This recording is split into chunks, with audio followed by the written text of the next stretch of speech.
You ever feel like your chest is tight, your mind's racing, and your hands are getting clammy? And the worst part? Nothing's even happened yet. That's anxiety. It sneaks up on you, parks itself in your chest, and whispers, "Something's wrong," even when everything looks fine. And here's the scary part. It doesn't just go away on its own. But there are ways to fight back, without meds, without pretending everything's okay, and definitely without someone telling you to just calm down.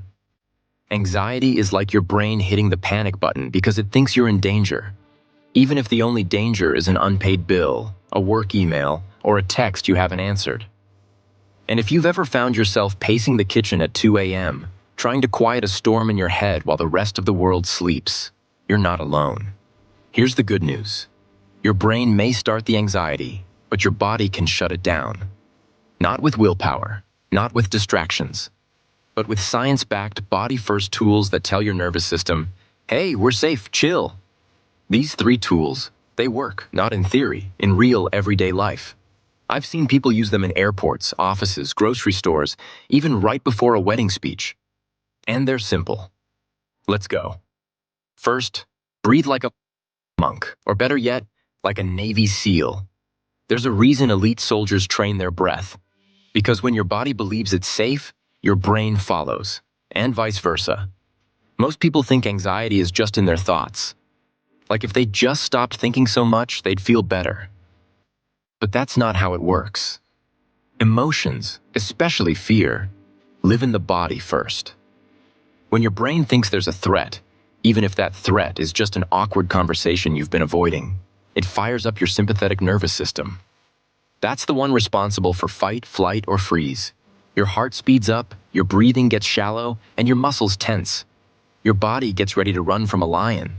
But there is no lion, just your to-do list. So here's what you do. Flip the switch.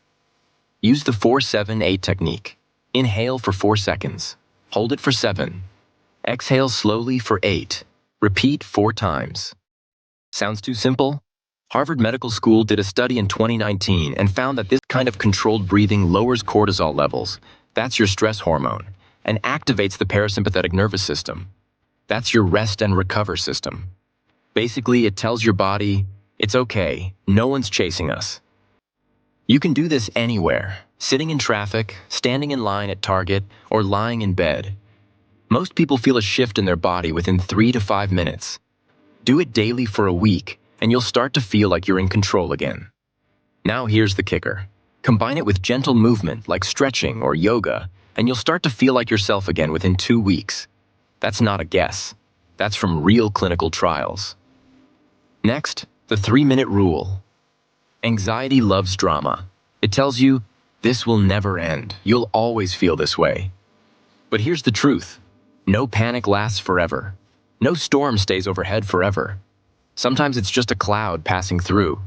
So here's what you do next time the anxiety starts to rise. Whether it's a creeping sense of dread or a full-blown panic attack knocking on your chest.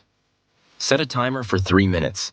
Tell yourself out loud, I'm allowed to feel anxious for 3 minutes. And in those 3 minutes, let your body move. Shake out your hands, stomp your feet, walk in circles, jump if you need to. Sounds weird?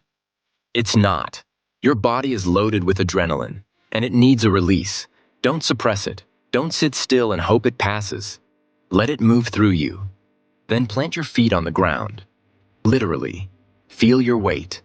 Take a deep breath. Then another. Now here's the part most people miss.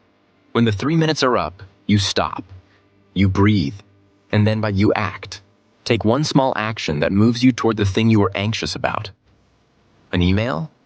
Write the first line. A speech? Open the doc. A conversation? Text. Can we talk later? Neuroscientists at UCLA found that when you name your emotion, this is anxiety, your amygdala, the fear center in your brain, quiets down. And your prefrontal cortex, the part responsible for decisions and control, kicks in. That's why saying it out loud actually helps. It gives your brain the memo. I see what's happening. I'm not a hostage. I'm in charge. This is how you go from reacting to responding. And finally, move your body like it's medicine. Because it is. You don't need to be a marathon runner. You don't even need a gym. But your body was built to move stress through your system. And if it doesn't get the chance, that stress stays trapped. Studies from the University of Georgia found that people over 40 who did moderate exercise 3 or 4 times a week reduced their anxiety by nearly 4% in just 1 month. It doesn't take much. Here's a mini plan anyone can do. Morning, 10 minutes of stretching or slow yoga. Just get the blood moving. Afternoon, a 30-minute walk. If you can, go outside. No headphones. Just walk and breathe. Evening, 10 more minutes of passive stretching. Hold, breathe, release. You don't have to push. This isn't about burning calories. It's about processing tension. Anxiety isn't a mindset. It's a full body state. And the body holds score. Let's break that down. Cortisol and adrenaline are stress hormones. When you're anxious, your body floods with them. But movement burns them, not metaphorically, literally. It also increases endorphins, your body's natural calming chemicals. That's why sometimes after a long walk, you suddenly feel better and don't know why. It's chemical. Bonus tip: cut back on sugar spikes. Rapid changes in blood sugar can trigger anxiety symptoms, shakiness, rapid heartbeat, irritability, and your brain misreads them as fear. Keep your glucose steady, and your nerves will follow. And if none of this is enough, if the anxiety keeps coming back louder and stronger, that doesn't mean you're broken. It means it's time to go deeper. There are amazing tools: journaling, CBT techniques, trauma-informed therapy. Even just writing down your thoughts daily can help your brain process what it's afraid of. Try this. Get a notebook. Each night, write down what triggered your anxiety, what you thought in that moment, and what you could tell yourself instead. This is how you start retraining your brain. Not overnight, but bit by bit, like replacing broken tiles with stronger ones. And if you want a shortcut to get started, check the description. I've added a free anxiety journaling template you can use right away.